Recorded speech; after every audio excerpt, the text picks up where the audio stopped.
All right, how y'all doing today? It is a Monday, Labor Day. Hopefully, everyone enjoyed that extra day this week.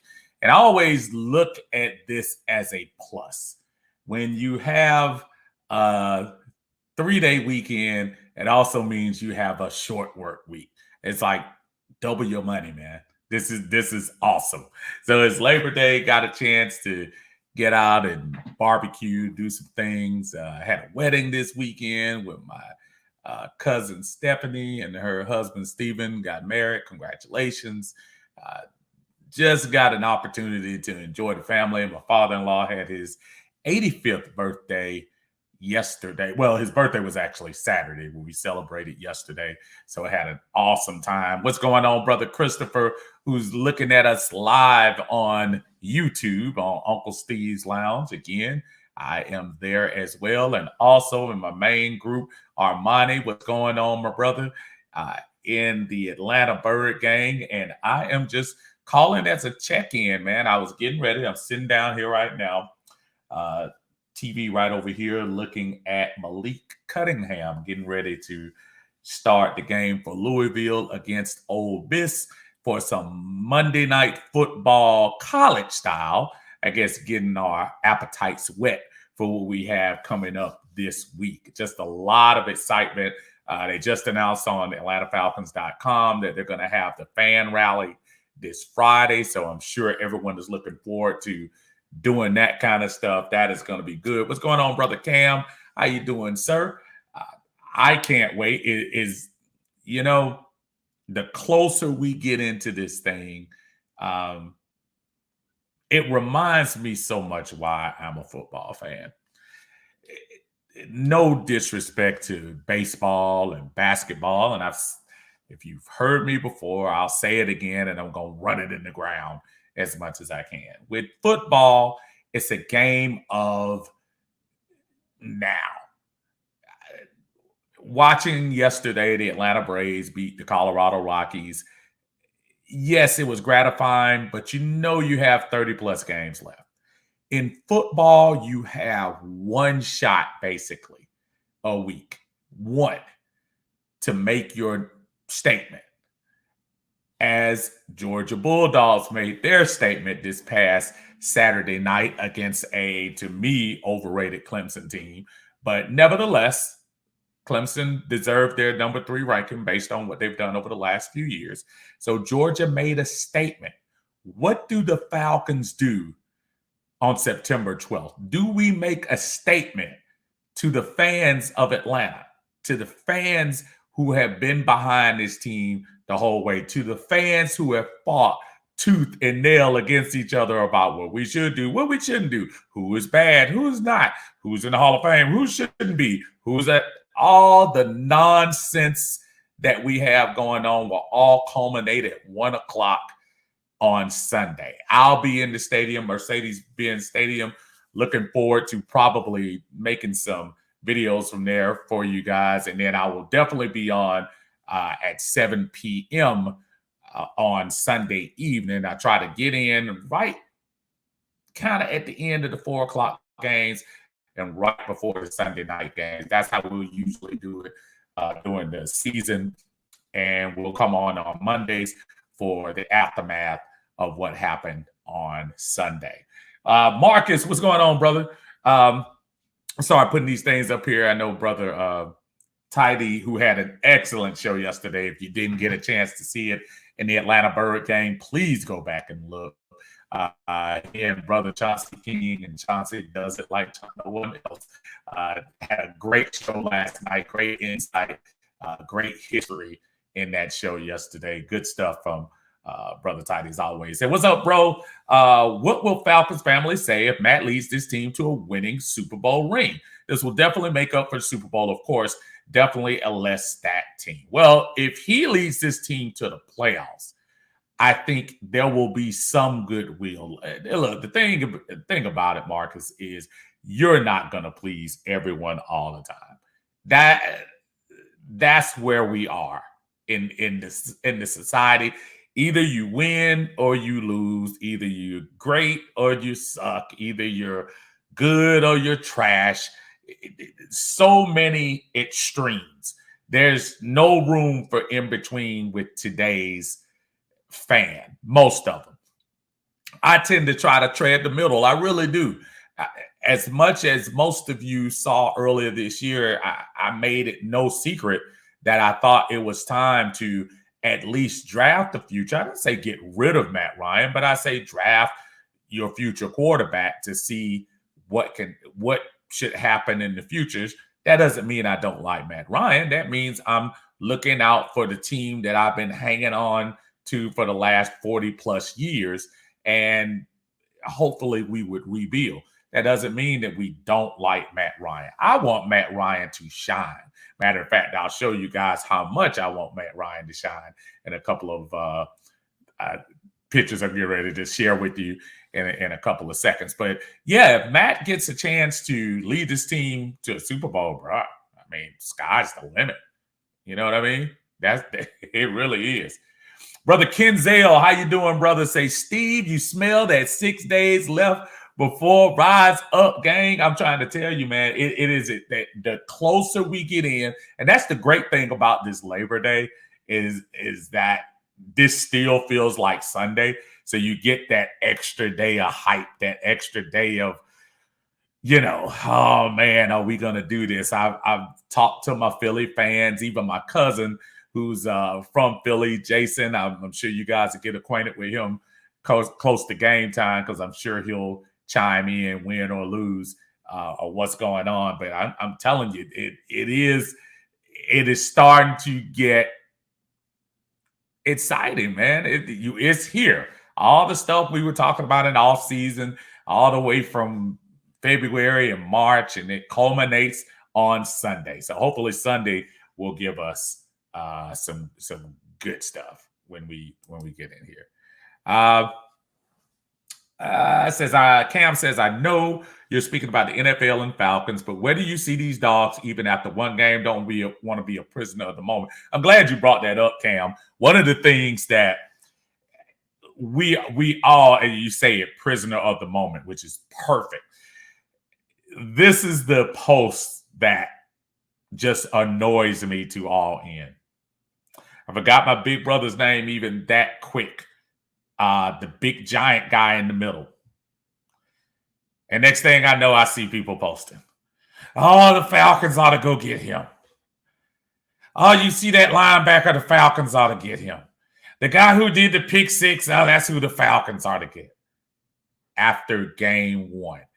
Don't get me wrong. I realize it's Clemson you beat. I realize this is a great win overall for the University of Georgia. I understand this local area has had a lot to smile about in football for the last few seasons. I get that. But slow down on all the NFL predictions.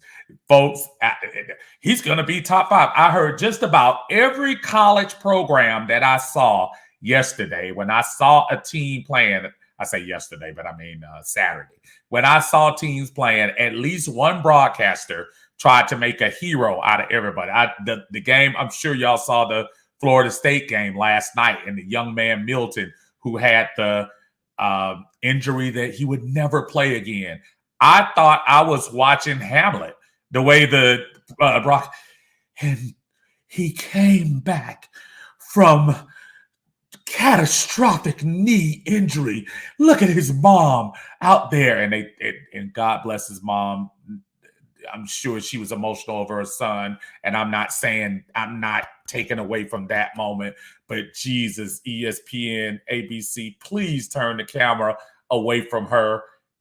I mean, once they found her, it was just like every play, and she's going through the emotions of her kid, man. You're kind of like, dude, just pan away, get away from it. So yeah, Cam, I hear you. I think Georgia has an opportunity to have a special season, but we've been fooled too many times in this region to know that one game does not make a season and one game does not make a year. So if I were everybody, I would just say, enjoy the win, keep it cool and let's wait. The hype train, if we finish the year and are in the playoffs and take care of business, as far as UGA is concerned, when I say we, if UGA finishes the job and do what they're supposed to do, they'll get all the love in the world. Look at you, LSU. LSU won the national championship. 15, 20 people went to the pros. It'll be the same thing here. Slow down. You'll be all right. Please slow down. Just really. Marcus says, Kenny Walker, D-back for Louisville, played basketball at my rec center where I worked, and I coached him for a couple of years, pure athlete. Well, hopefully he's doing well right now. Ole Miss is driving right down the field on them again early. 12 minutes, 52 seconds left in the game, 0-0. What's up, Brother Jackie? How you doing today? Good to see you, sir. Absolutely good to see you. Cam comes in and say, yeah, LOL, yeah, man, they definitely milked it with Milton and his mom, but man, it did give those Alex Smith vibes. And here's the thing. I don't want to take away from the moment. I think it was an awesome moment. One of the great things, and I'm sure a lot of you, if you get a chance, and I hope if you have a son or a daughter who might be into football, one of the great things is to be able to sit next to your son or your daughter or your wife and be able to watch these games and have conversations within the game and talk about it. And my son's 16 years old, junior in high school, and we're watching the game. And the young man who was the quarterback for Florida State, and I guess this is why Facebook bans this word. I mean, the whole time this guy's throwing errant passes. He had one good throw down the field for the guy for the like 60-yard pass or whatever. But the quarterback for Florida State, the initial one was really struggling. And my son just the whole time, he's trash, Dad. He's trash. He's trash. I'm telling you, he's trash. He's trash. And it's so funny to hear the younger generation. They have their own, just way of explaining stuff. And I'm just trying to tell you, it was just hilarious to me to hear him dog out this guy from Florida State. But that being said, great comeback from Florida State. The young guy, Milton, there's going to be a decision that has to be made on Florida State team. You got to admit that momentum to be able to bring them back like they did when they looked like they were kind of dead in the water for a second. Hey, Lisa, how are you today? Just to be able to come back and do what you do. I just thought that was awesome. Ole Miss has come in and scored right off the bat. 11:55 left in the quarter. The kicker just shanked the extra point. Seen a lot of that lately with college kickers not hitting the extra point. Boy, the days of Kevin Butler and folks like that are all gone, man. It is, it's kind of messed up. This is Sheldon Pucci.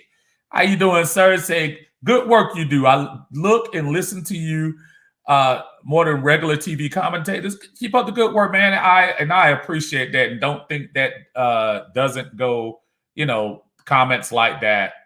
I absolutely appreciate that. I'm trying my best to build this format for more fan interaction. You guys can watch media guys all day and talk and hear what they have to say. You want to hear from somebody who's like you, in my opinion. You want to hear somebody who is invested in the teams as you guys, somebody who's gonna have emotions just like you guys. So I appreciate that. Trust me, I really do. Thank you so much.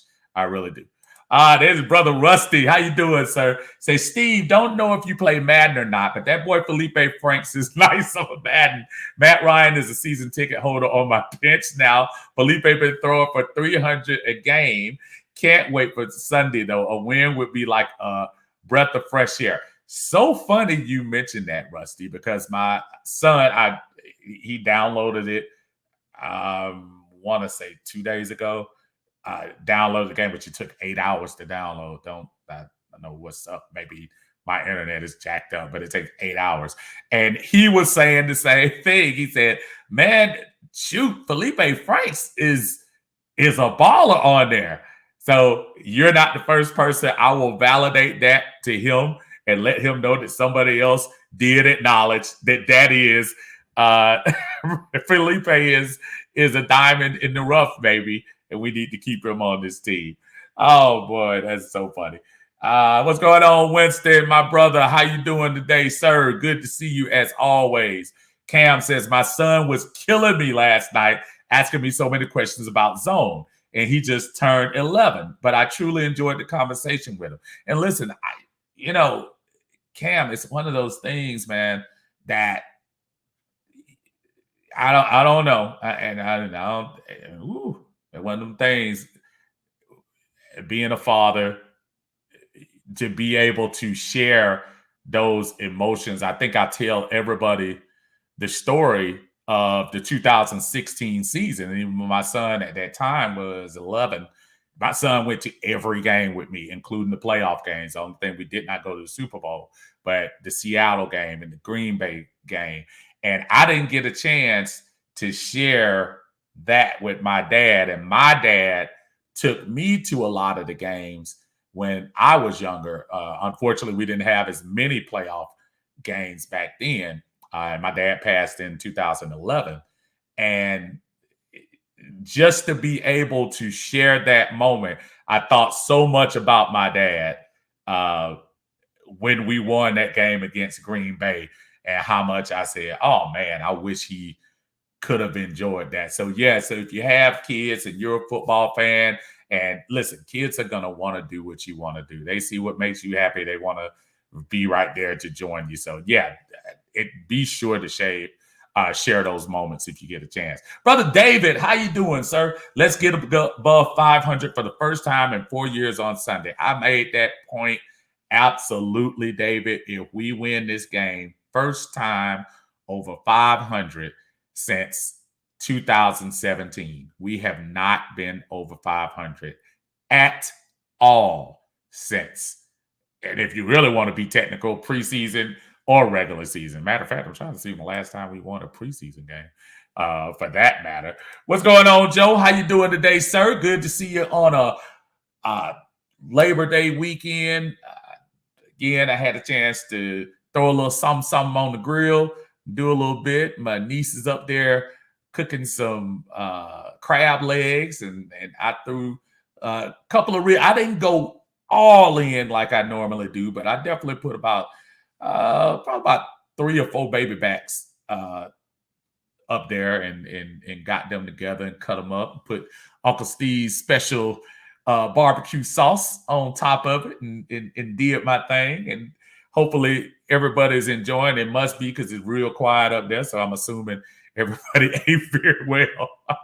What's going on, brother Dave? Dave, listening to me over on Uncle Steve's Lounge. Again, if y'all don't get an opportunity, please go over to Uncle Steve's Lounge. Tell your friends, especially when the season starts. We are going to do live reaction games for the away games, which means we will be with you here watching the game. Obviously, we cannot show the game, but we will be here the whole time, talking to you, hopefully engaging. You guys can look at as many formats as you can. You multitask anyway, but give us an opportunity to entertain you as well. We'll be with you during the season. Dave says, run the ball, run the ball. Enough of this fantasy football nonsense. Time for a culture change. I believe you, sir. We do need to run the ball. Let's hope that all the secrecy, all of the holding back of the starters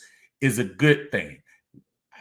We haven't seen it done this way, so I'm not going to judge right now on whether this was a good philosophy or bad philosophy until we see how the team comes out. The team comes out flat, obviously Coach Smith is going to be open for criticism. If he comes out and they throw up 30, 40 points and the defense looks fresh and everything like that, we'll be calling Arthur Smith the savior in game 1. That's how we do. That's how we react as fans. My brother Forbro says this is going to be an emotional season. I think it is too. I think this is going to be one of those. Yeah, we're going to go up and down with it. Now, I want to go up and down with y'all, man. It's. I really don't even know how to act right now. There's the fan in me wants to look at all the things that make me positive. I want to see Kyle Pitts. We got that little teeny weeny sample in the Cleveland game. I love to see what Kyle Pitts would do. Let's see what Dean Pease, seasoned defensive coordinator who's coached Super Bowl teams before.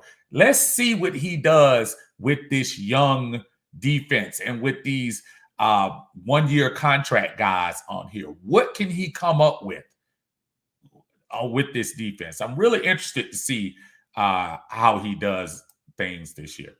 Brother Rusty says, where were you on the Bring True Font trade back? I wanted no parts of DQ's old players, and at the same time, I want to get our young guys a bunch of playing time. Throw them into the fire and see what they got. Heard about 30 minutes ago, he went to the Saints. Could anybody confirm that? I've seen some reports that say that Trufant is working out with them and looks like he possibly could be signing a contract. I'll tell you how I feel about that. I really don't feel about that. And it's not because I'm trying to be this hardcore, yeah, Trufant was one of us one time and stuff like that. Dude,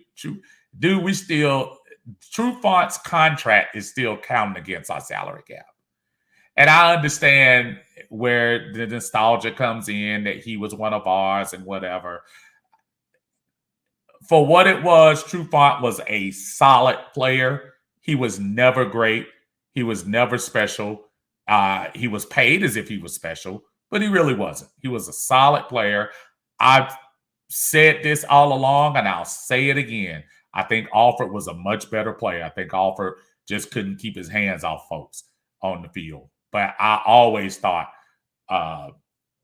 Alford was a really good cornerback. But the Trufant thing doesn't really faze me one way or the other. I'm not down with bringing back relics of the past. Let's keep it moving. Keep it moving. I'd rather get some new folks in here and try it again. John Harris says, quit torturing people with crab legs and barbecue. Hey, man, it is what it is. That's what we do, Jay. I mean, hey, you know where the crib is, man. Come holler at me. We tried to bring you over here for some barbecue before. You couldn't find your way over here, so I want to hear it, man. Oh man, Winston said, "Unc, I love all the lines that come on this page, man. Look, it is so awesome to hear the different. I am even yesterday getting a chance to watch Brother Tidy and Chauncey go at it about things we talked about in our group. I know a lot of people. There are some, talk about the same thing over and over, which is so ridiculous to me. Just like if you see me right now and you're tired of me, go to something else.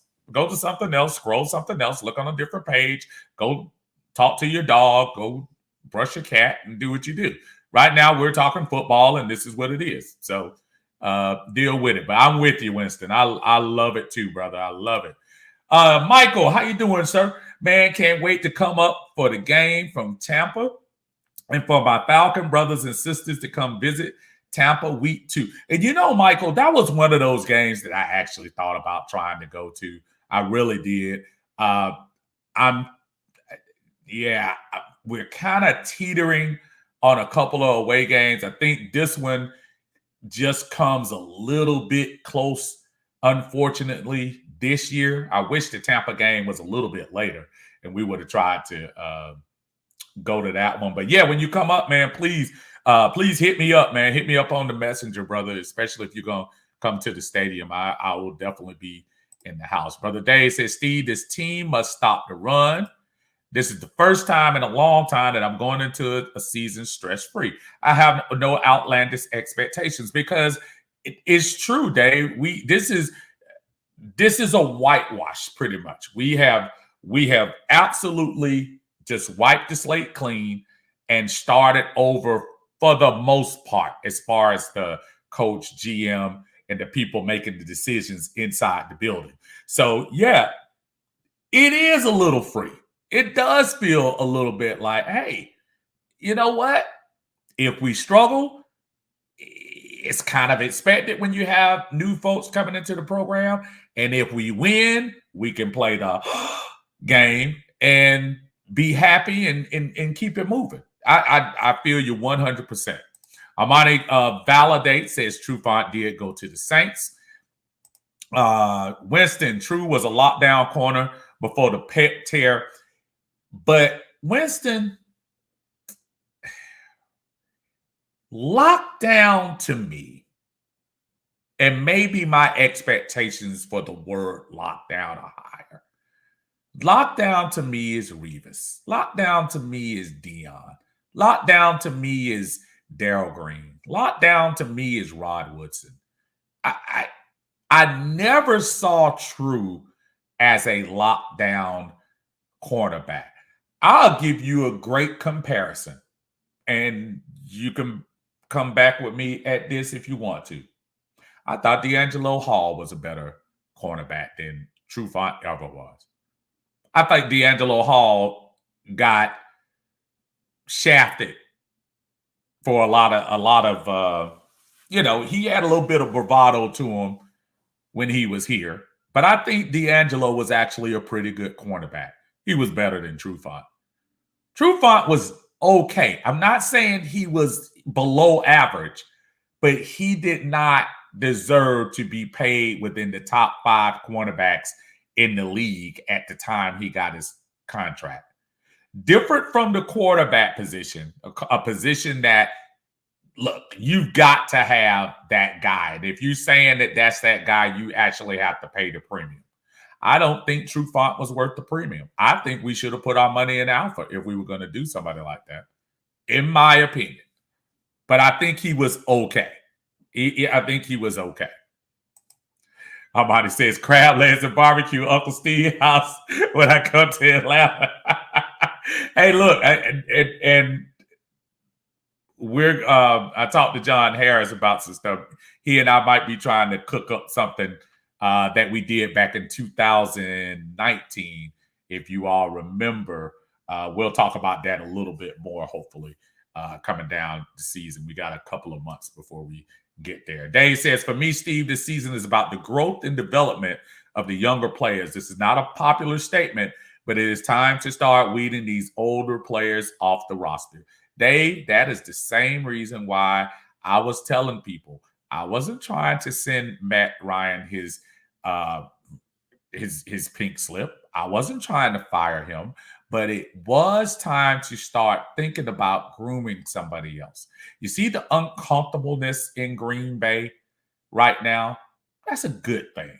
Aaron Rodgers is going to play, and Aaron Rodgers is probably going to ball out. That's a good thing. That's healthy. You see what happened with Alex Smith when Patrick Mahomes came? That shake it up a little bit. Mahomes is right behind him. There's nothing unhealthy about that. You give competition. You let these guys earn their job. And this is not saying that there's no pressure on Matt. Matt is not silly. Matt is not a dumb man. He realized this is a new coach. And I'm sure this coach is looking at me, looking right now and saying, hey, you know what? This guy may want to bring a young person in. He kept an undrafted free agent quarterback on this roster. What does that tell me? I mean, it's just something to think about. Robin, how you doing? Said, what's up, Steve? How do you think the offense and the offensive line, if it looks anything like it did in the preseason, we're in trouble? Well, most of the offensive line that are being thrown out there this weekend, they did not play a whole lot. That being said, Robin, I am very concerned about the O-line. That's, to me, that and the just defense overall, the offensive line is my biggest concern. We have decent talent at the tight end and receiver core. I still have a big question mark at the running back, but all of that doesn't matter if the 5 guys up front don't do the job. Robin, I am absolutely scared of what we have, as far as this running game is, as far as the offensive line is concerned. They says a lockdown quarterback. Yeah, look, I just say what it is, man. I'm sorry. Bobro says he was the type that could lock down your number one, but could not lock down your number one, but your number two. Yes, I don't know, man. That's Winston says D'Angelo was definitely better than True, but they both was dangerous as the number one. D'Angelo was more prone for turnovers, but True had a better PBU rate. And listen, I know the analytics will have Trufant being a very solid cornerback. I'm not saying that Trufant wasn't okay. Listen, before he got hurt the Super Bowl year, Trufant was having a decent season. And really, even right before he left, to be honest with you, before we cut him, True had probably his best season since 2015. So I give credit where credit is due. But that inconsistency, to me, that's what held me back. That's what held me back from just calling him that great, if you ask me. What's going on, Anthony? How you doing, sir? Say, Steve, agree about Trufant. I actually think Robert Alford was better than he was. Listen, and this is not making Alford a lockdown cornerback, but I did like Alford. That one, he had great makeup speed. Alford always had some speed. Maybe they didn't teach him about keeping his hands off the receivers as much. I think that was his biggest faux pas. But other than that, man, I really did like Alford. I really did. And I think, is he still with Arizona? I had to double check again. Once they leave here, my radar goes in different directions, whether people stick around or not. Dave says, if the Falcons draft a quarterback next season, I'm not going to like that. I'd rather them draft an impact player at another position. I'm good with Matt. Now, listen, if Matt shows up this year, Dave, and leads this team to 9-8, 10-7, it's legit. I think the only thing about when we went through the overhaul that we did, if Matt was in his early 30s, I would almost say, okay, whoever's coming in here is coming into a perfect situation. Dan Quinn came into a really good situation.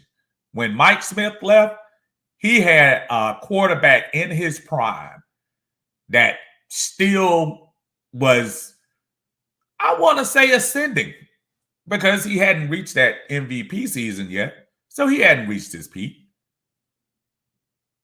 But right now, as far as the franchise is concerned, I think for me, I just feel comfortable knowing that I can look over there on the sideline and it's somebody who I can say that can push my quarterback.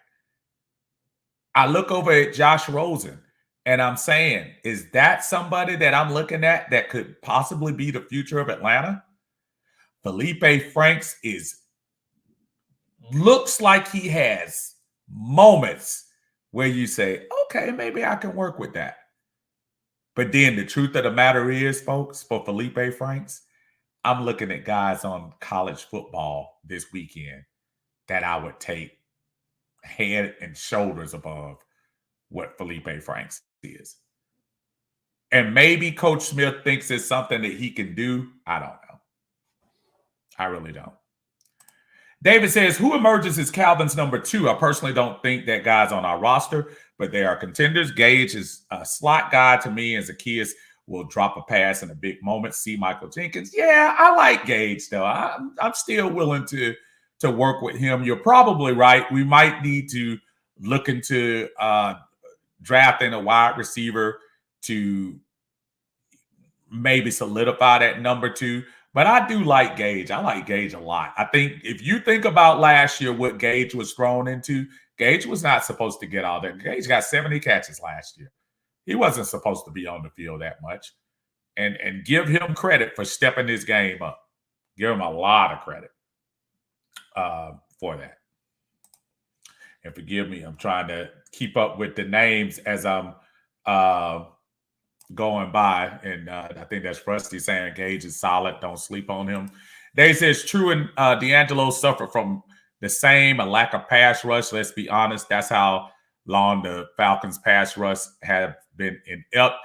Listen, we haven't had a pass rush since outside of the blip, just like in the Avengers, the blip in 2016 when Vic ran off the 16 and a half. We really haven't had a major pass rush since then. Winston says, Buddy drunk driving thinking Alfred was better than True. That again, I gotta admit, Winston, there were times, I'm telling you, I'm not saying overall True didn't have the talent, but True got beat way too many times for me to be calling him a solid number 1. That's all. That's all. I'm not saying, and look, I don't want to fuss over somebody who was here 5 years ago or whatever, 3 years ago and whatever. But at the same time, it wasn't like True was over here and, oh man, he's got to handle Antonio Brown because he's the only one. I didn't think a lot separated them, in my opinion. In my opinion. Yeah. But that could be me. That could totally be me. So, Dave said, my point is that the Falcons should have drafted a quarterback this year. My water under the bridge. Yeah, I hear you. Winston says, bro, Alpha had one dominant season, and that was our Super Bowl run. What did he do after that besides getting paid and racking up PI flags? He didn't get paid what True got paid. I mean, when you think about it, I mean, what did he do? And actually, did Alfred get extended? Alfred got let go, right? Or am I remembering that wrong? Did Alfred get extended here? What year did Alfred come out? I'm sorry, y'all got to do your quick Google with me, y'all. While you're looking on that, Dave says to me, Gage is an injury ready to happen. They have to change his route tree. I don't know, y'all. Dave, I like Gage. I do, and he was on this team. He was on this team. He was on this team for a little bit on the bench, and he worked his way up. So I think he was all right. I'm missing. Yeah, 2013. So he had to get extended. He had to, in order for him to.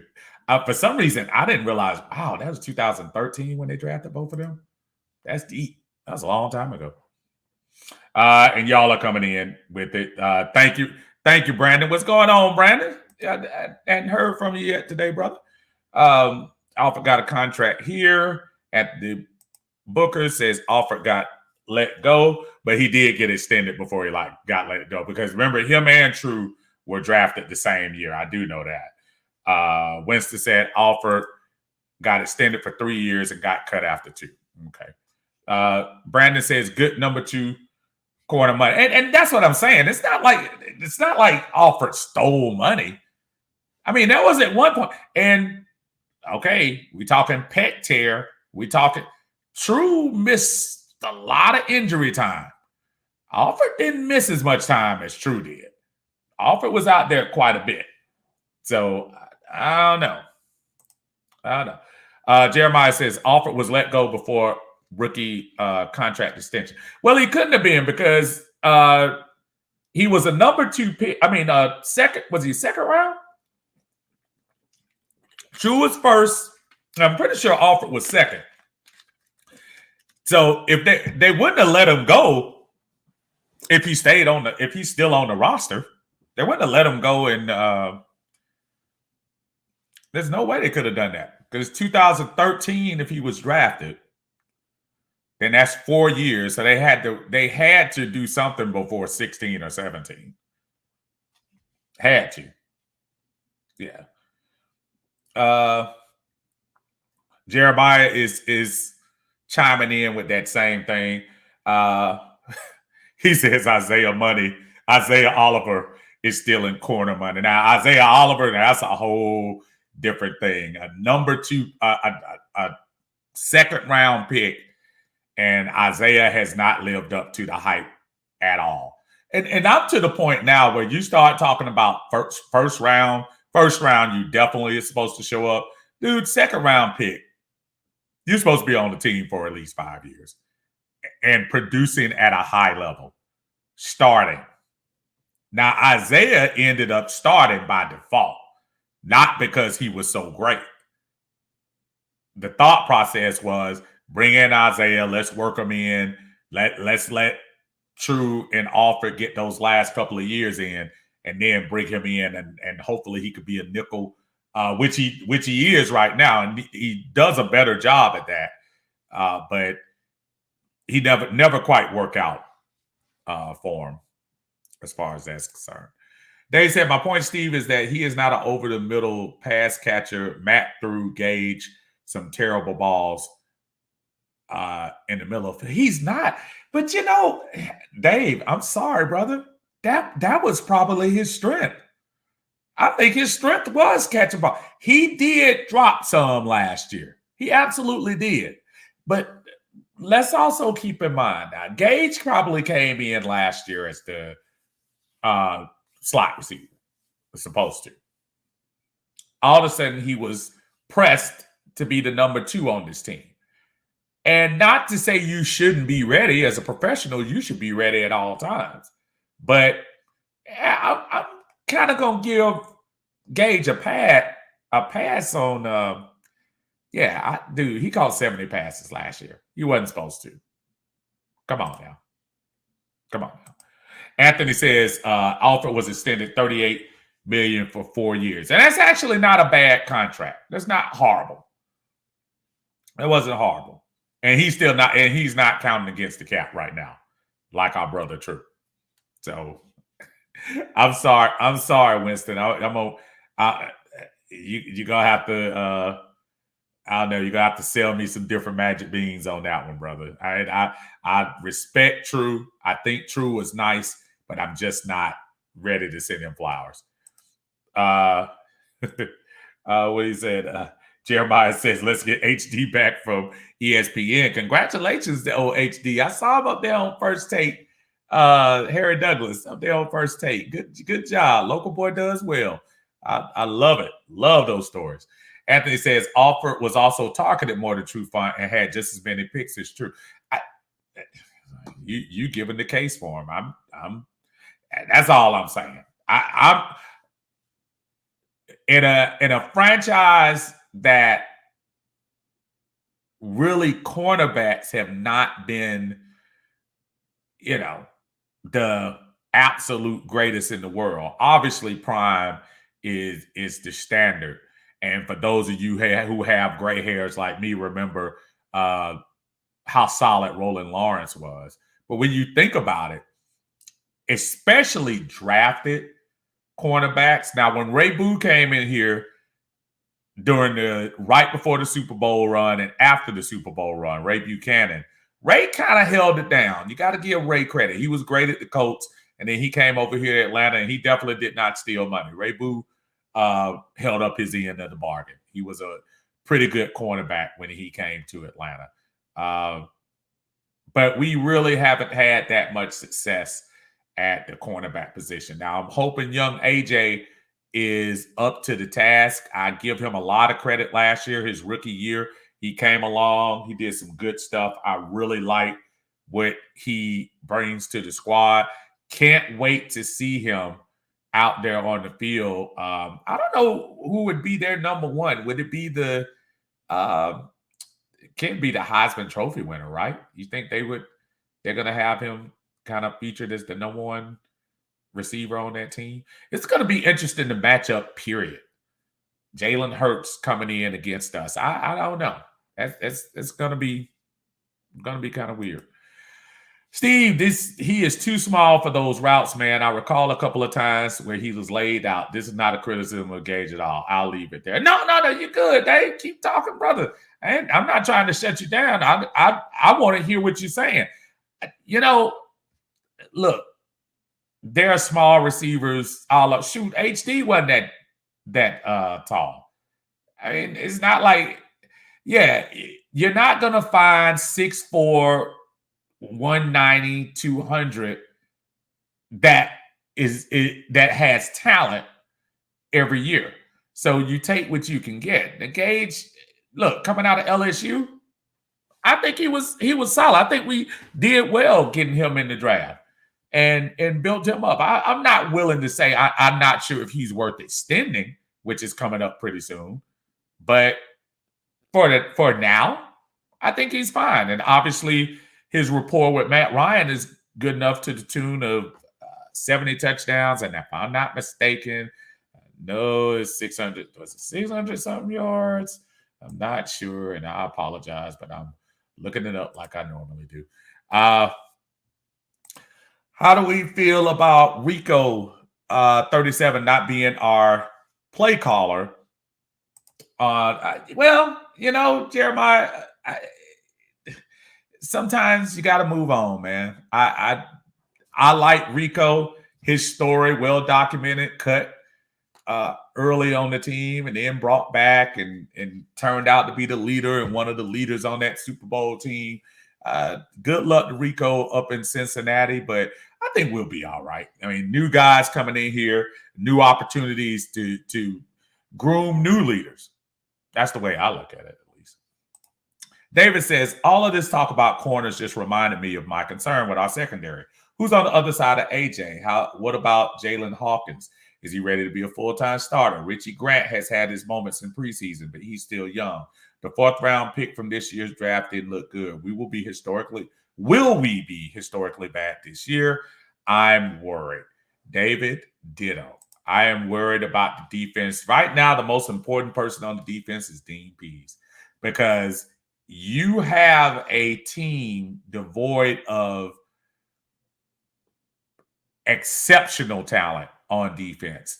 Your job right now is to mold this team into the best bend but don't break unit that you can.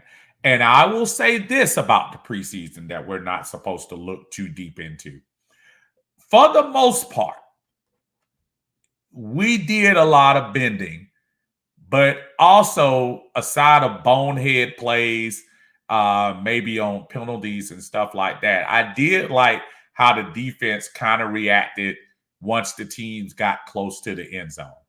It's aside of the Miami game, we did do a good job, I say, defensively of holding things in and forcing those field goals. So let's hope that the starters, who we haven't seen, can show us a little bit more. Brandon says Terrell has a tall task with Devonta Smith this week. That's what I'm thinking. Well, it's definitely not a tall task, because going back to Dave's thing, because Devonta is not too tall. But yes, it'll be interesting. Now, I know Devonta got hurt during preseason, but I'm sure they wouldn't put him out there on the field if he wasn't okay. But it will be a task. Trust me, it will be. He also says Pease has screamed well against mobile quarterbacks. Hurts is a one-read quarterback anyway. I agree on that. There were some flashes that Hurts gave last year that made you think, okay, Philly's future is bright. But at the same time, yeah, I'm not feeling it. They said Steve Smith was compact. Gage is not. Yeah. Brandon Gage says Gage had 6 touchdowns, 70 catches, around 600 yards. I mean, I don't know what else you want from that for a second receiver. And really, to be honest with you, I keep saying second receiver, but last year Julio played a good portion of the season. It's not like Julio didn't play from game one. Julio was having a Julio year up until he got hurt. So really, when you look at Gage's numbers, for the most part, his stint at number 2 didn't start until the second half of the season. So considering that those are second half of the season numbers, I mean, I got to give Gage a little credit, man. I got to. Everybody says there's a lot of work to do to the central core of linebacker, Debo and Fourier. I think both of them are going to have, this is one of those years when you start talking about Debo. Debo, when he got extended, I think he was looked at as one of the future bright spots on this team. I need Debo to show off this year. Fourier is going to do his thing because Fourier hasn't signed his contract yet. And I believe I think he has one more year, if I'm not mistaken. So, our linebackers, they got to do the job, man. They got to do the job this year. Looking at the Atlanta Falcons, our brother Fourier, who is right now being grossly underpaid for what he's doing. Well, I say grossly underpaid. I shouldn't say that. This year, he's getting $2.1 million. I take that back. So Fourier, according to Spot Track, and I think he has one more year. Yeah, next year he is an unrestricted free agent. So I don't think you're going to have a problem getting Fourier to show up this year. That's a pretty good jump he got too. They had to put something. In that contract. He went from 500,000 in 18, 570,000 and matter of fact, I don't know why I'm acting like I can't show y'all. Let's share this real quick. If you look at Fourier's base salary when he first started, 400,000 up to 570,000, 750,000, and then 2 million this year. In my opinion, well deserved. I think Fourier, by far, to me, my opinion only, I think Fourier was the best defensive player on our team last year. I think he was the best player on our team by far. And please tell me if you think opposite, because you got to show me. I don't think there was anybody else. Grady is Grady, unfortunately. When I say unfortunately, it's like Grady is gonna be Grady. He's gonna be that solid guy in the middle. I love to see him get recognized on these top 100 lists for what he does every year. And I think people realize that he just doesn't have any help. But Fourier is really solid. Jeremiah says, I agree, but Grady is always up there and will be there. Yeah, and it's, you know what it is, Jeremiah? It's almost one of the LeBron, whoever wins the MVP, even though, I know lately with Giannis and all that stuff. But I'm just saying, when Michael Jordan was going through his run, Michael Jordan was always the best player in the NBA. But Charles Barkley won the MVP. Karl Malone won the MVP. But you know who the best player was. Same thing with the Falcons. I think Grady is Mr. Falcon right now. I think Grady eventually will end up being the face of the Falcons. I kind of thought that was going to change this year, but since Matt is still here, as long as Matt still has a helmet and is calling the shots, I think he's probably the man. Brandon says Foye was the best at Mike P's putting Debo at the wheel.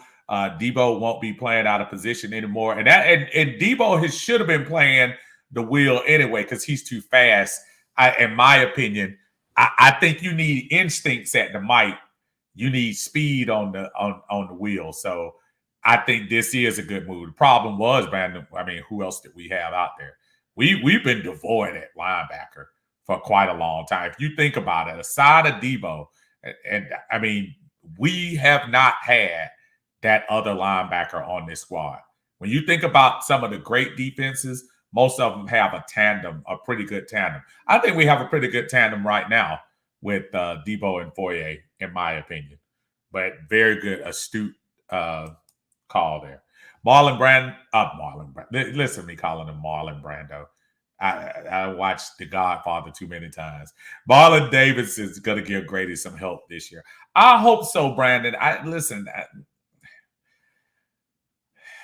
After going through the tack thing, and for some reason, don't ask me why, I just, when I kept hearing him doing all that talking after the 2000 draft about what he was going to do and how he was going to hit people and what he was going to, I was saying to myself, just bottle that up and save it for the year. And I know he got hurt, but at the same time, the couple of times he did come in there, he looked like he should. So hopefully this year, and he did show off in one of the preseason games, albeit against lesser competition in one of those games. Let's see how he turns out. I hope he turns out pretty good this year because Grady needs the help. Thank you, sir. I appreciate that. Tonio, what's going on, man? Aluakon will be the best backer this year like he was last year. Oh, I have no doubt he'll be the best backer. Without a doubt. Jeremiah says, did we not miss Devondre Campbell? I think we absolutely did, but I think we couldn't pay everybody. I think it was a numbers game when it came to Devondre. At the time, you had Dion and Grady that were coming up on contracts, and Julio's issues were kind of floating around. The money wasn't there for everybody, so somebody was going to be the odd man out, and it turned out to be Devondre Campbell. Remember, the year he left, he led the Falcons in tackles that year. So I was hoping we would have been able to hold on to him, but didn't work out that way. Christopher says Tat was already hurt when we drafted him. Yeah, but that's one of those things. Remember, we traded up to get Tat. So just one of those things we just say, whew. I know when we got Tat, the intention was to get the other side of Vic solidified. That was the reason that you got him. But boy, oh boy, that just backfired so much. And wish the young man well, but because when we had the training camp, and I think he was a rookie that year. When my son and I went up there to see him, he was a rookie or a second year, whatever it was. Very engaging young man. Got a chance to talk to him for about 45 seconds to a minute and saying how he was enjoying what's going on out there, talk to my son, things like that. So when I hear people dog him out, I try not to take it too personal. I know, hey, maybe it just didn't work out here in Atlanta. Obviously, there was some dissension last year, things going on. So kind of a good thing we let him move on and do what we were doing. Jeremiah says we were already hurting for money with the wrong front office to skimp, and now here we are. And that's what I'm hopefully hopefully when you talk to people, when I see the several posts, how come the Falcons can't get him? Why can't we get this person? Why can't we trade Matt Ryan for two first? That's actually my classic. We can trade Matt Ryan for 2 first-round picks in such and such. With and I'm refraining from calling people not intelligent, but to Jeremiah's point, when you start talking about what the last regime did to our payroll, the Julio fiasco 2 years in a row. First, I need a little money for this. That's why when we talk about, I'm going to talk about Arthur Blank in a second, so because I know they talked about him yesterday. That was one of the things I did want to talk about, and I'm going to get to that. But our financial situation was just horrible, and is horrible because some of the ill-advised contracts we signed, maybe the length of them, maybe the amount of guaranteed money. And so when you start talking about guaranteed money, that's the money that they have to defer year after year after year. Luckily we'll just owe Julio next year and he'll be done. But the reason why we're in the case with Matt right now is because of the money situation. So it's something else. Winston says, yeah, Campbell in this system would have been crazy. I like Campbell. I really did. And I thought that would have worked out very well. I'm with you on that, Winston. I think Devondre would have definitely done that. Said people bank on first-round picks too much. Just because you draft someone in the first round doesn't mean they're going to be great, i.e. Josh Rosen. And I'm trying to wave the caution flag on Josh Rosen. Listen, folks, for what we have right now on this team, Josh Rosen right now is a godsend because he's somebody who's been in the league, and albeit he hasn't stuck, but he's somebody who's had some game experience. He started some games. And if Matt happens to get hurt, that we have somebody who can be functional and throw the ball downfield. Am I looking for him to be a savior? No, I'm not. If Josh Rosen is thrown into the mix, I'm saying let's go for 2022 and see what happens. So you've got to be able to.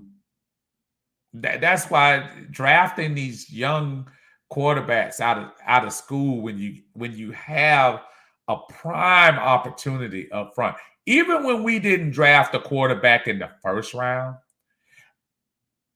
I know Kellen Mond they say they're worried about him in Minnesota, blah, blah, or whatever. But you had some opportunities in round 2 to possibly get someone as well. I am happy with Richie Grant. I am ecstatic with Kyle Pitts. But it would not have hurt my feelings for this franchise to look forward and not just say, well, we good right here. Because if you were good right here, we wouldn't be 4-12 in 2020. We wouldn't be 7-9 in 19. Wouldn't be 7-9 in 18. And yes, it's not all on Matt, but it is. There are some deficiencies there that you can always say, let's look to the future, in my opinion. Brandon says Campbell hasn't done anything in Arizona. He was replaceable. You know what I think about sometimes, though, Brandon? When you start talking about free agents and when they move to certain places, sometimes I think there is just this expectation that they're going to do exactly what they did at the last place. And one thing I've realized that when you go from place to place, I remember going when I was in the military, and I went from Fort Lewis to Baumholder, Germany. And when I was at Fort Lewis, I was the younger soldier in my camp. And I got up to specialist, and, that everybody was kind of calling on me. I was promotable, blah, blah. And I thought I was the hot shot. Went to Germany, and I went to Germany. You know, I thought I was going to fit in.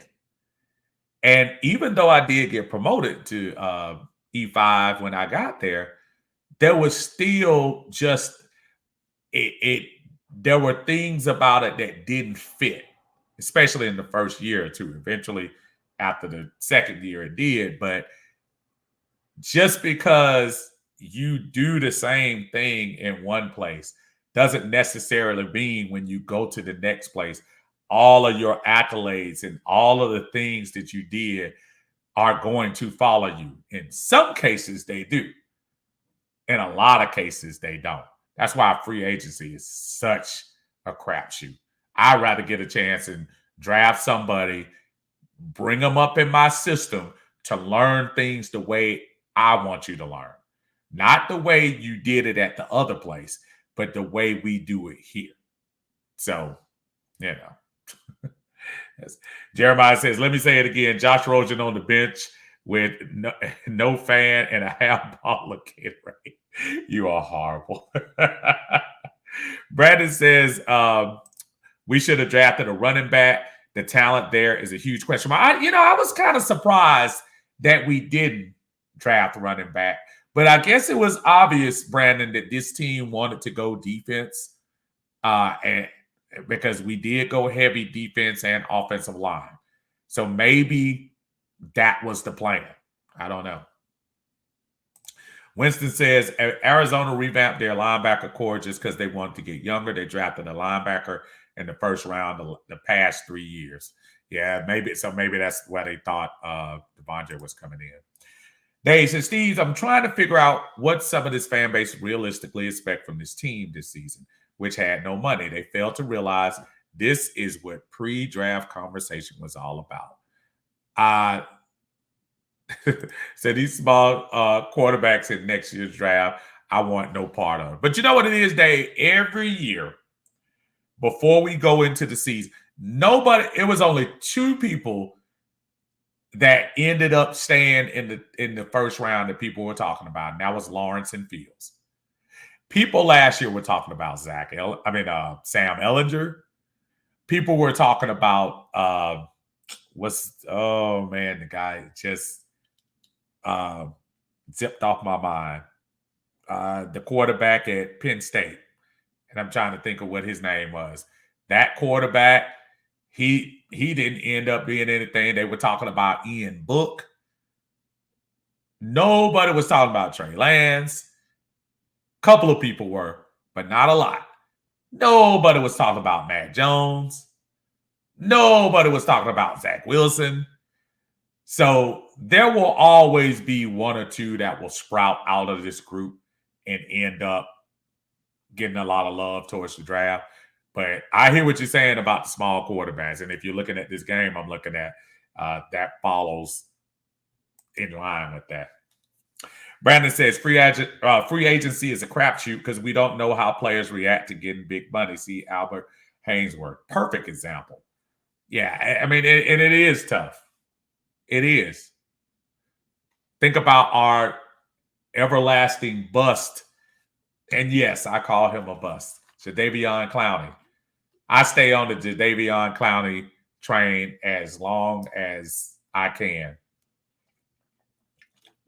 Because that man took 1 hit in a second-tier bowl and turned that into a multi-million-dollar contract. And I'm just so surprised. Not surprised.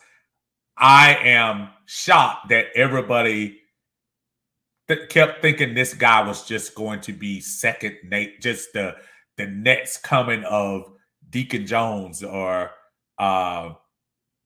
Mean Joe Green or somebody like that. And Jadeveon Clowney has been probably, and when I say bust, I'm kind of tongue planted firmly in cheek because I'm not saying he's a total wipeout. But I am saying for a #1 overall pick, Jadeveon Clowney is one of those cats that when he starts looking for teams, and then finally it took him a while for the Browns to come calling, and it wasn't like people were running to him. But Clowney took that one hit against Michigan and parlayed that into big money. And I say for the hype train, congratulations. Great job. But nah. Yeah, you're absolutely right. So I'm absolutely agreeing with you, brother. Uncle say Clowney was good before that hit. But here's the problem with that, Armani. Be real with me, and I know you usually keep it real. Do you think he has lived up to the hype, though? He was a number 1 overall pick. He wasn't like a top 5 pick, a top 10 pick, or anything. He was the number 1 overall pick. Do you honestly think he was worth it? I don't think so. They said Clowney made his name on one play. Yeah. Absolutely. Jeremiah says, we're missing one front office staffer, Marquand Manuel. Where is he now? He was an excellent defensive mind at DQ rotisserie top of our squad. Yeah, he was a fall guy for a lot of things that went wrong. When that team, when the team did not succeed the year before, and I think Arthur Blank probably told Dan, hey, I don't know what's going on the team, but you need to do something. And I think that's where Marquand, but I don't know where he is right now. I honestly don't. Brandon says Vic Beasley beat a lot of bad tackles and turned that $12 million a year. Turned that into $12 million a year. He hated playing football. And listen, I'll give Vic Beasley credit. At least he had double-digit sacks. Go find right quick somebody. Be quick. Find where the number 1 overall pick in the draft, Jadeveon Clowney, had double-digit sacks. That's the least you should keep giving me. That's the least.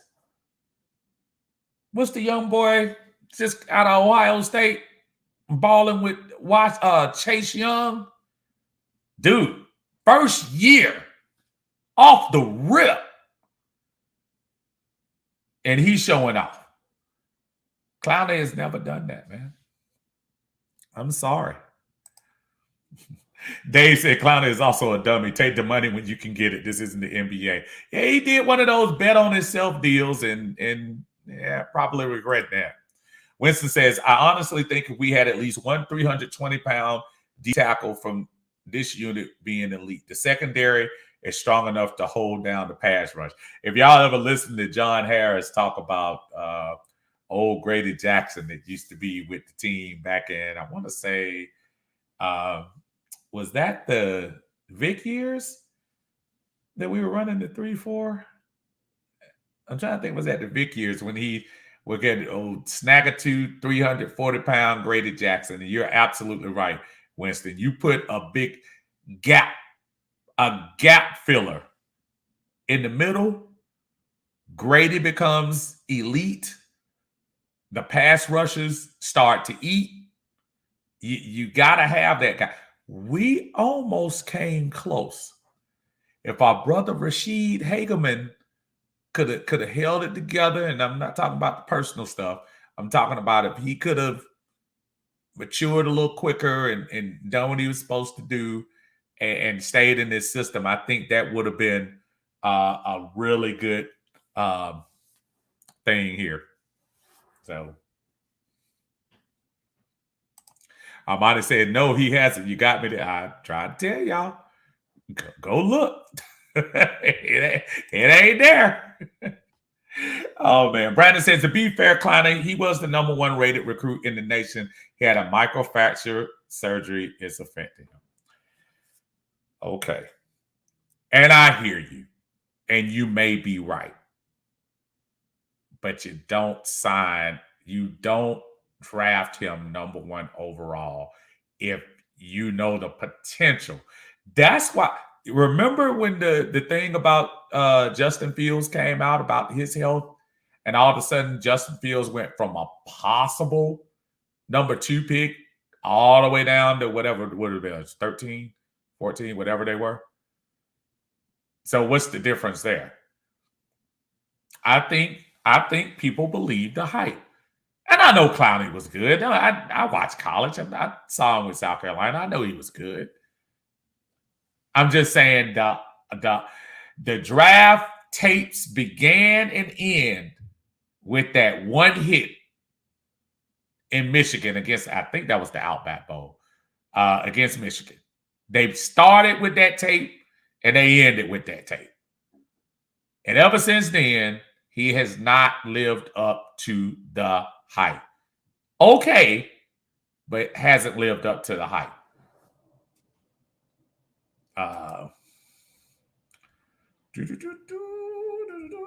Brandon says, ask UGA and Mark Ritt about Clowney. He terrorized Georgia for 3 years. Who didn't terrorize Mark Ritt? Come on, man. Yeah, you're gonna get a big duh for that one, Brad. Mark Ritt got terrorized ever since the 1 year he made it to number 3 in the nation. That was it. Can we get our money out of John Comiskey? Now, remember, John Comiskey was a low-round pick, but I do agree with you that it's put up or shut up year for Comiskey, too. Because, yeah, you were touted as this small school freak, a la Khalil Mack from Buffalo. You were kind of looked at as that type of person when you were drafted, Comiskey. Another guy that I had an opportunity to talk to during that open practice we went to, and they had us down there talking to him and taking pictures. So I hope he ends up being well as well, good too. John Harris says, I certainly hope that Arthur Smith has some quick pass plays and Ryan executes them quick, or you can call Hoggebrooks to handle the funeral. Man, that's old school Hoggebrooks. One of the things, Jay, that you have seen Arthur Smith talk about with Matt, they joked about it in the press conference, but they both talked about it, is his speed. And I'm pretty sure, which is a point you have harped on for years with accuracy, about Matt moving quicker. A little bit of what Kyle Shanahan tried to get him to do during 2016, and he succeeded. Getting out of that pocket, making quicker reads, making quicker decisions. If the two ain't there, get rid of the ball, get out of that pocket, and go on to the next play. Absolutely. I hear you. Brandon says Fields is a black quarterback, and they felt he was a one-read quarterback. Yeah, that too. That too. But Lance is a black quarterback, and he's number 3. So I'm not going to completely try to go to the race thing there, but I understand. I'm not saying I agree, but I understand completely where you're coming from. I'm not trying to discount that. Brandon said that's why Fields dropped in the draft, but watch Wilson will bust and Lance will still be learning. Yeah, so far this year, and I know people were fascinated by the one time Fields came on the field and he threw the wide open tight end shot, and then he went in for the touchdown when he came in. I think Fields is going to be nice. I think Lance is going to be nice. Contrary to your statement, I think Wilson is going to be nice. I just think this was a good year for quarterbacks. I think we're going to have these 3 guys. We're not going to have a Josh Rosen out of those 3. I truly don't think so.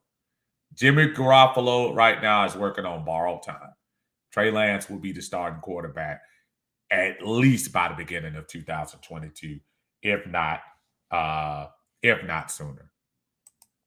Jeremiah says the color of a quarterback has no bearing on their talent. It doesn't, Jeremiah. And again, that's why I say I don't agree with that. But the one thing you cannot deny, Jeremiah, is there was a time that was not in the past that long ago that stereotyped some black quarterbacks as being one read. It doesn't have anything to do with society, doesn't have anything to do with it. It was just a stereotype as much as I'm just trying to think as a white person can't run fast. It was the same thing. And so as much as that's not true, this is not true as well. But in this particular case, again, just like I say, I get it, but that doesn't mean it's true. So you're absolutely right. You're absolutely right. Amanda says, to be fair, Matt Nagy probably stole that play from Ryan that day, the tight end block delay route, and ends up himself play. He called that same play against Clemson. Actually, we've run that play a couple of times. We did it once in 2016. Actually, we did it 2 times in 2016. We did it once against Carolina with Austin Hooper for a touchdown, and we did it once against Seattle on the road, the cheat game where Julio should have got pass interference against Richard Sherman. So, Jeremiah says it's time to let every position player do their thing. They better, man. The thing, Jeremiah, I'm trying to tell you, I am scared but optimistic this year. Because I see some things, I see little peaks of things that I say, oh, really? Defensively? I see some things. I'm not saying the pass rush is reminding me of the Bears in 1985, 86. But I am seeing some things where I'm like, ooh, I saw a little peak there. I see you, Mariner. I see you, Etheridge. I see you, Marlon Davidson. I see you. Now that the things start and it's for real on Sunday, let's see if we can put that together for one win. Let's start with one win. So I hear you, Jeremiah. You're absolutely right. John says, on paper, the defense has a chance to be more notable than the offense for the first time since 1998. All we need is a mud-eating, hot, slopping dirt digger from one of these SEC schools or in the Ring of Fire. Go find them, go get them. I disagree with you about one time when you say defense has a chance to be more notable. Now, in 2017, the offense was supposed to be better than the defense. But let's go back and look at that team. Who was the best unit in 2017 regular season? Was it the offense or the defense? I'll let you come back with me on that one. Dave says, let's be honest, miserable Falcon fans are hoping these young quarterbacks fail, and I'm talking about Matt Jones and Justin Fields, while their number one pick caught one pass in the preseason. Yeah. People are going to be people, man. I think all of that, once football starts, and hopefully, if we can steal a victory, the goodwill will, come through. Brandon says, Steve, yeah, absolutely. I think I read between the lines. Armani says, one game at a time. One game at a time. We got to. Brandon says, Steve, we're not getting the lanyards this year. I know, because the reason why they're not is because they're not doing the cards anymore. It's all mobile. All mobile this year. I was disappointed about that, because if you're like me, remember the little packages that they used to bring us? I think it was UPS, and they bring the Man, dude, I look forward to those packages more than I look for. And I used to love the lanyards. No, they're not doing them this year. They should send us something though. It just in lieu of expect, they should. But yeah, I used to love the little lanyards we had.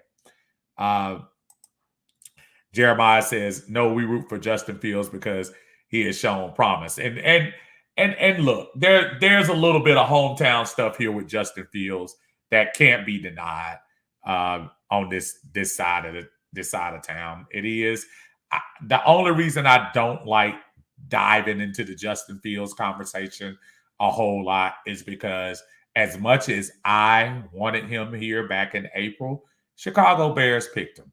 And there's nothing we can do about that in 2021, 22, probably 23 or whatever. He's gone. So I'm one of those people that when I sit here and hear people go over and over and over and over and over again about it, and that's a different story than when you're just posting negative. There's nothing you can do about the Justin Fields situation this year. There's nothing. Nothing at all. Like I'm sitting here, my eyes are going over here as Louisville. They're making this Cunningham guy look pretty bad, and I know he came in with a little bit of hype. Ole Miss up 16-0 right now in this game. So yeah, I'm not going to play the Justin Fields thing all year. I think it's our defense that has potential to be a needle mover in the grand scheme of the NFL. If this pass rush comes alive, like I think, we will at least be in the top 15 defensively. I got you. I see you right there. John Harris said defense in 2017 ranked 7th. Defense in 1998 ranked 4th. And remember, you had Rich Brooks as defensive coordinator in 1998. Yeah, I'm absolutely. Yeah. Yep. Absolutely. Still the mule in the ATL. That's what Jeremiah said. I wanted to talk real quick about I know a lot of people were talking, wow, this guy, I apologize. Ole Miss is running these guys. They're making Louisville look like Louisville of old in football, pre-Bobby Petrino Louisville. The Arthur Blank thing. And I heard a lot of conversation about what Arthur Blank doesn't do and what Arthur Blank. Here's my 2 cents for what it's worth. When Arthur Blank bought this team back in, was it 2001 or 2000? 2001. Might have been 2000.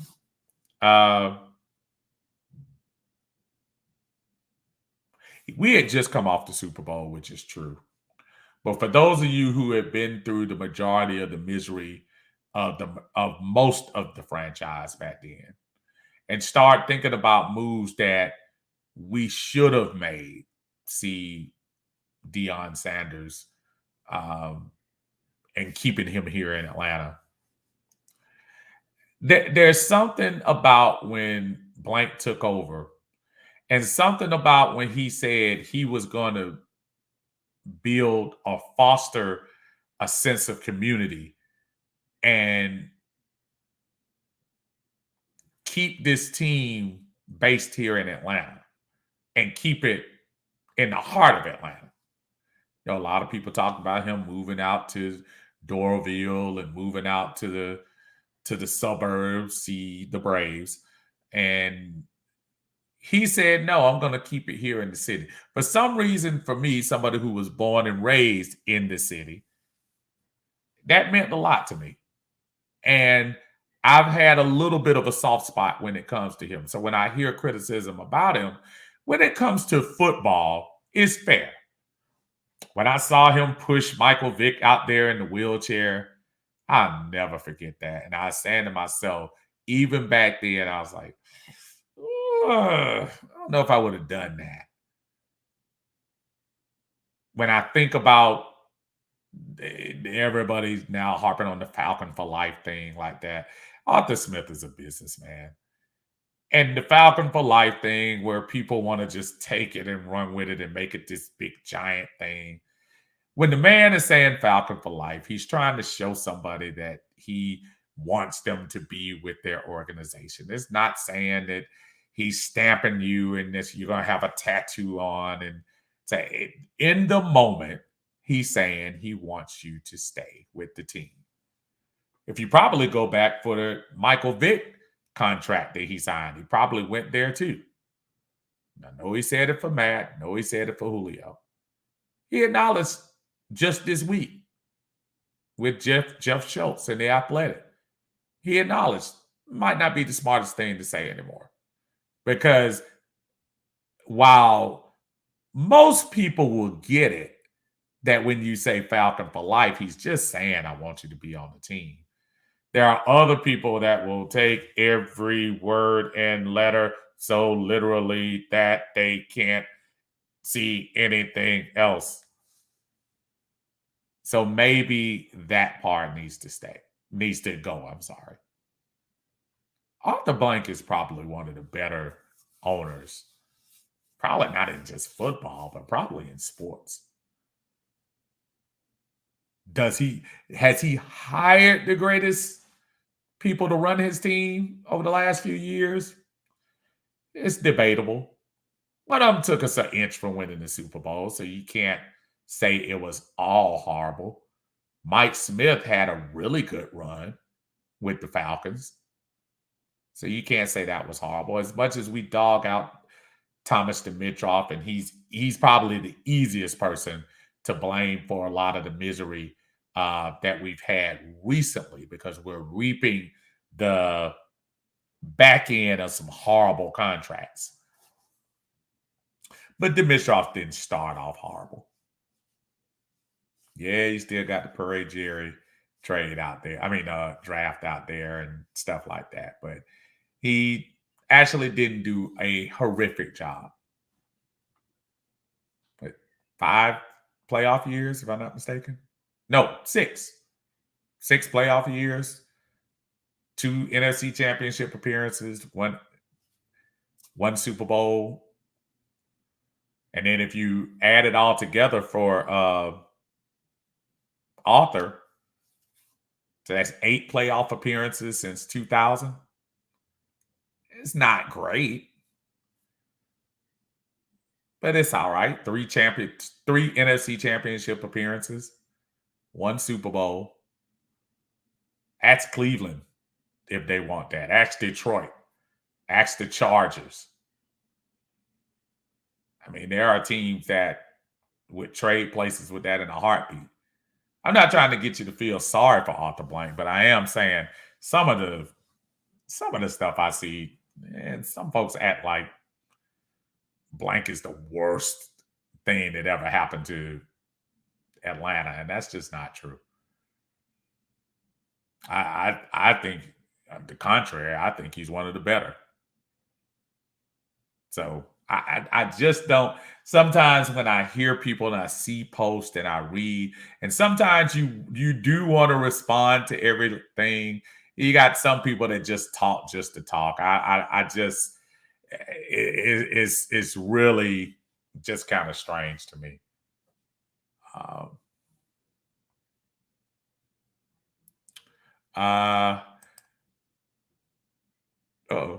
Get on there. Say, as Jeremiah says, AB is a better owner than most. What's going on, Dre? How you doing, sir?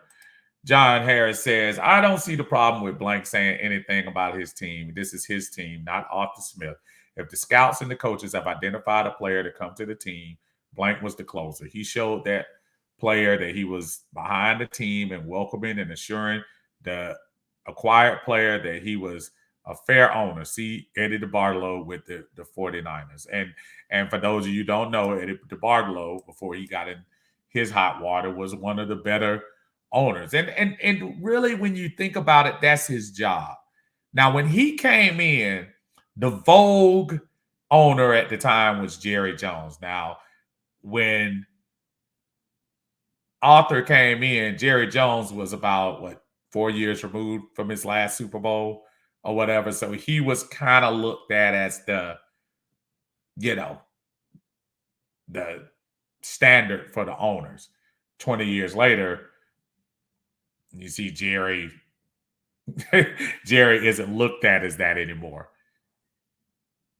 Jerry tries to stick his nose in places. That's one thing I can say I haven't seen a lot of Blank doing. He hasn't stuck his nose where he's not supposed to be, and I like that in my owner.